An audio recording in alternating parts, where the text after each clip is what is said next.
আমরা ধামরাইল আলাদিন পার্কে আমার বাবাকে নিয়ে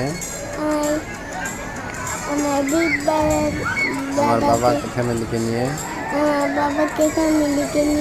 আমার আপুর সাথে ছিল আমরা সুইমিং করেছি অনেক মজা হয়েছে তো গাইস তো গাইস আমার জন্য দোয়া করবেন আমার জন্য দোয়া করবেন।